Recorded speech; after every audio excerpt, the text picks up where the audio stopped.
Estamos hablando de los atributos de Dios que Él comunica con nosotros y queremos terminar esta discusión con los atributos de soberanía.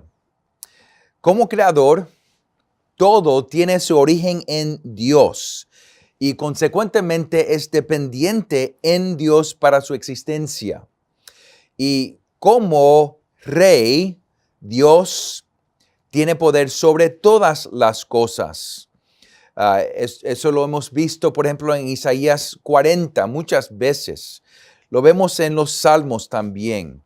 Y cuando hablamos de la soberanía de Dios, queremos hablar primero de la voluntad de Dios soberana.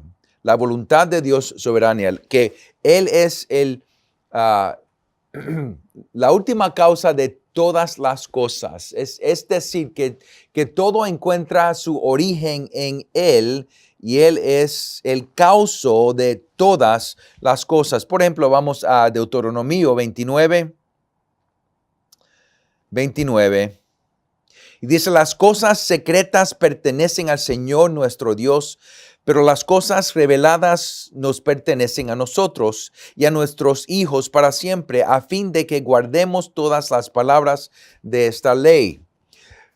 Dios nada más sabe todo y todo tiene su origen en Él. Y Dios, se puede ver la soberanía de Dios sobre todas las cosas, también comenzando en la creación y la providencia. Por ejemplo, vamos a Salmo 135.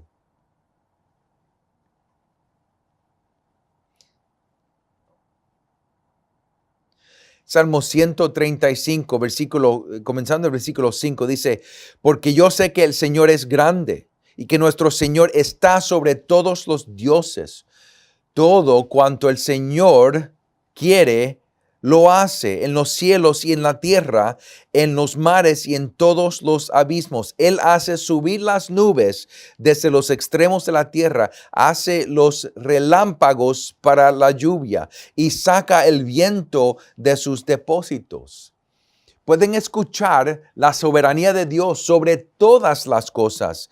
Podemos seguir hablando aquí en el versículo 8. Hirió a los primogénitos de Egipto, tanto de hombre como de animal. Envió señales y prodigios en medio de ti, oh Egipto, sobre Faraón y todos sus siervos. Hirió a muchas naciones y mató a reyes poderosos. A Sehón, rey de los amorreos, a Og, rey de Basán. Y aquí sigue en el Salmo 135 enseñando la soberanía de Dios sobre todas las cosas, sobre la naturaleza, sobre su creación, hasta sobre naciones. Vemos también la soberanía de Dios sobre gobiernos, por ejemplo, en Proverbios 21, versículo 1, dice la palabra, como canales de agua es el corazón del rey en la mano del Señor. Él lo dirige donde le place. Así que Dios es soberano sobre todas las cosas. Es soberano en elección y reprobación. Por ejemplo, vamos a Efesios, capítulo 1. Que en los versículos 11 a 14 dice, también en él hemos obtenido herencia, habiendo sido predestinados según el propósito de aquel que obra todas las cosas conforme al consejo de su voluntad, a fin de que nosotros que fuimos los primeros en esperar en Cristo, seamos para alabanza de su gloria. En él también, sigue Pablo, ustedes, después de escuchar el mensaje de la verdad, el evangelio de su salvación, y habiendo creído, fueron sellados en él con el Espíritu Santo de la promesa, que nos he dado como garantía de nuestra herencia, con miras a la redención de la posesión adquirida de Dios para alabanza de su gloria. También podemos seguir leyendo, por ejemplo, Romanos 19. Que diga Romanos 9, 19 a 24. En Romanos 9, comenzando en el versículo 19, dice, Me dirás entonces, ¿por qué pues todavía reprocha a Dios? Porque ¿quién resiste a su voluntad? Aquí la pregunta es una pregunta que merece la respuesta. Nadie puede resistir la voluntad de Dios, porque Él es soberano en su voluntad. Al contrario, ¿quién eres tú, oh hombre, que le contestas a Dios? ¿Dirá acaso el objeto modelado al que lo modela? ¿Por qué me hiciste así? ¿O no tiene el alfarero derecho sobre el barro de hacer de la misma masa un vaso para uso honrable y otro para uso ordinario? Y que si Dios, aunque dispuesto a demostrar su ira y hacer notorio su poder, soportó con mucha paciencia a los vasos de ira preparados para destrucción, lo hizo para dar a conocer las riquezas de su gloria sobre los vasos de misericordia, que de antemano Él preparó para gloria. Es decir, nosotros, a quienes también llamó, no solo de entre los judíos, sino también de entre los gentiles. Aquí vemos la soberanía de Dios sobre elección y reprobación. Vemos la soberanía de Dios en regeneración, por ejemplo. En Santiago, capítulo 1, versículo 18, dice, en el ejercicio de su voluntad, Él nos hizo nacer por la palabra de verdad, para que fuéramos las primicias de sus criaturas. Vemos la voluntad de Dios sobre santificación en Filipenses capítulo 2, versículo 3.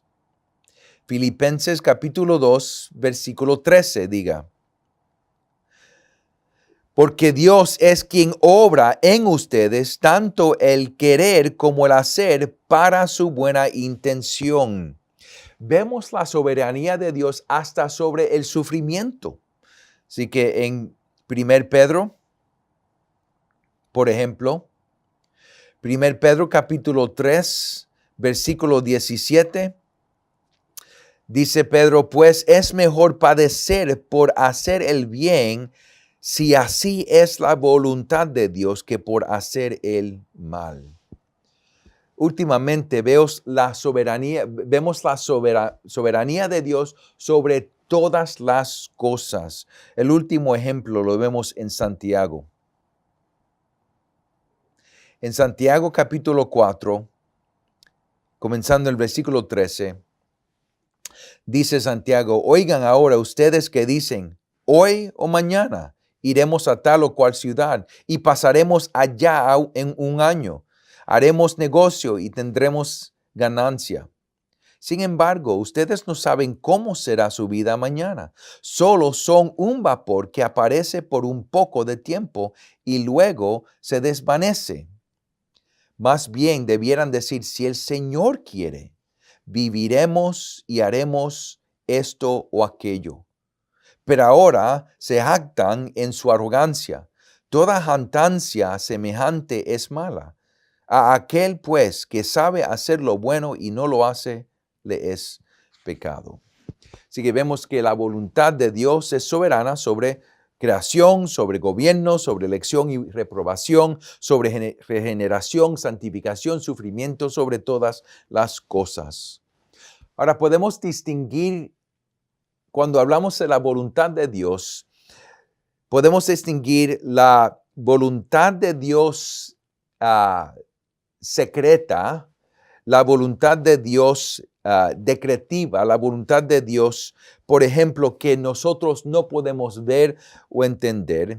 Es esa voluntad de Dios donde Él propone o decreta todo lo que viene a pasar.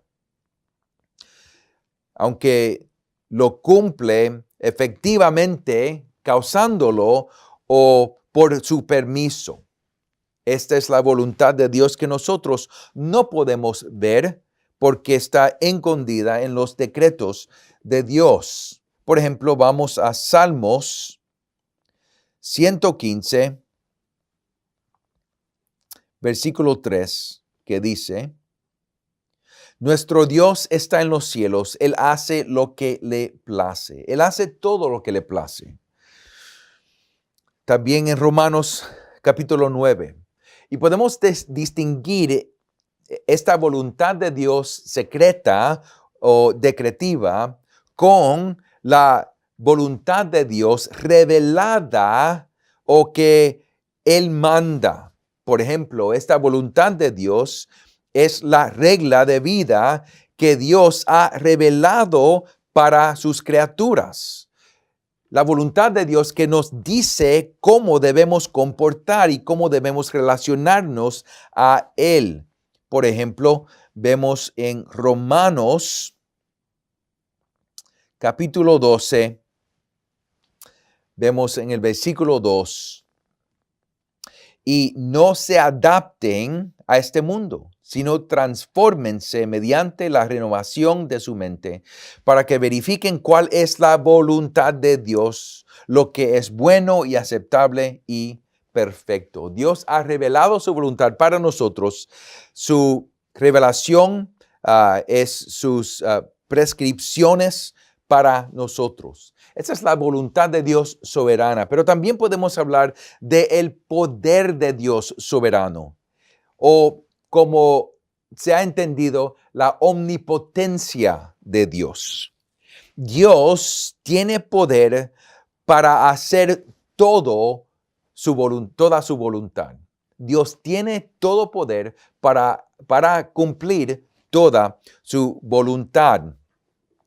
Y eso es lo que quiere decir su omnipotencia o el poder de Dios soberano.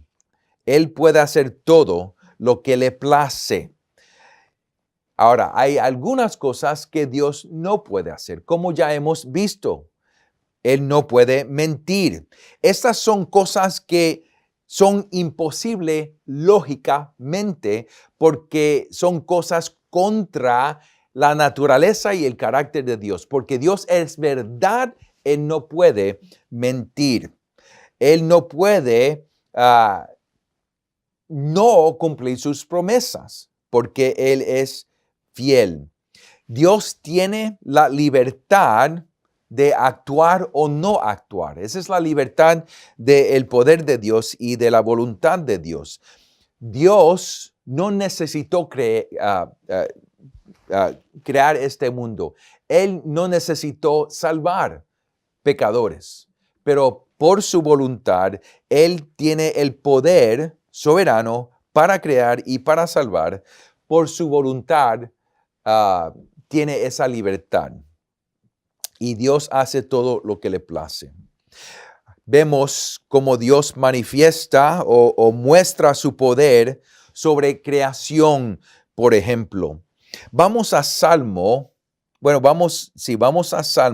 33. Salmo 33, versículos 6 a 7. Dice, por la palabra del Señor fueron hechos los cielos y todo su ejército por el aliento de su boca. Él junta las aguas del mar como un montón, pone en almanenses los abismos. Y podemos seguir a muchos más pasajes, por ejemplo, Salmo 104, versículos 1 al 9.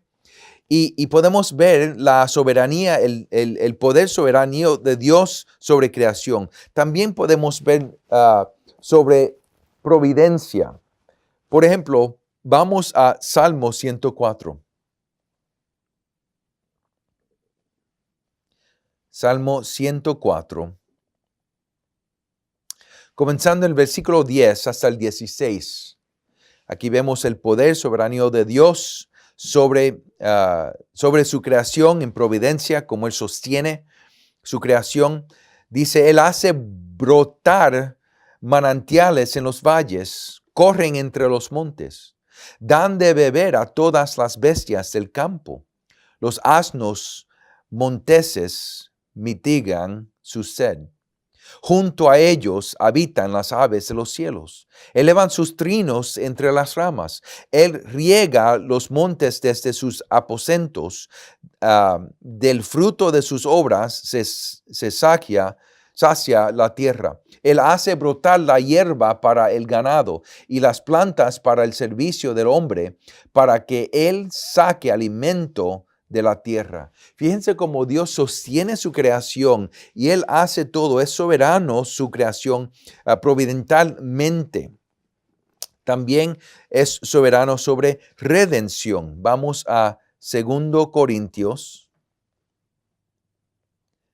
capítulo 4. 2 Corintios, capítulo 4, versículos 5 a 6, dice, porque no nos predicamos a nosotros mismos, sino a Cristo Jesús como Señor, y a nosotros como siervos de ustedes por amor de Jesús. Pues Dios que dijo de las tinieblas resplandecerá la luz, es el que ha resplandecido en nuestros corazones para iluminación del conocimiento de la gloria de Dios en el rostro de Cristo. Pablo está explicando que de la misma manera que Dios mandó la creación, la existencia de la creación, de la misma manera que Él creó por su palabra, de esa misma manera Él hace una persona. Él da nueva vida a una persona de ese mismo mandamiento. También vemos cómo Él muestra su poder en su justicia. De nuevo, en Romanos 9, ya hemos leído mucho de eso. ¿Cuál es la implicación de la soberanía de Dios? Bueno, Dios puede hacer todo lo que Él propone y eso nos trae seguridad.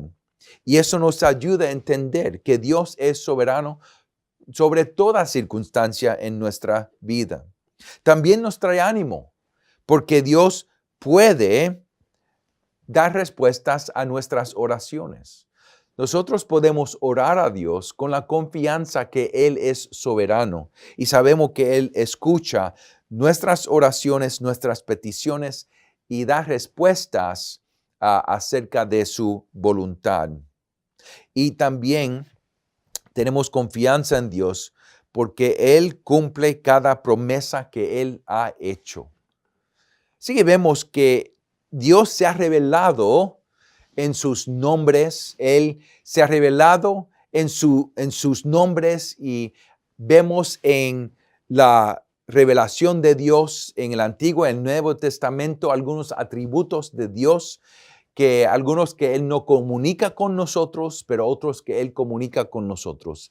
Y Dios no es un ser más atributos, Él es un ser perfecto y absoluto, y los atributos son el ser de Dios. No podemos separarlos. Últimamente, podemos hablar de la gloria de Dios. La gloria de Dios no es un atributo distinto de los otros atributos. Es mejor hablar de la gloria de Dios de una manera de explicar la plenitud de todas las perfecciones de Dios. Por ejemplo, cuando entendemos todos los atributos de Dios, todas las perfecciones de Dios, juntamente esa plenitud es la gloria de Dios, la belleza, la perfección de todo lo que es Dios. Eso es la gloria de Dios. En hebreo, la palabra es kabod y quiere decir algo pesado. La gloria de Dios es pesada. Y en el Antiguo Testamento vemos la gloria de Dios, específicamente su presencia trascendente manifestada. Vemos la gloria de Dios llenando el tabernáculo en Éxodo 40. Vemos la gloria de Dios llenando el templo en 1 Reyes capítulo 8. Vemos la gloria de Dios llenando toda la tierra en Salmo 72. Y el propósito de nosotros, para nosotros, es morar en la presencia de Dios. Eso lo vemos en Génesis 1 y 2. Y en el Nuevo Testamento vemos que Jesús es la gloria de Dios. Él es la presencia trascendente manifestada de Dios dentro de nosotros. Por ejemplo, si vamos a Juan 1.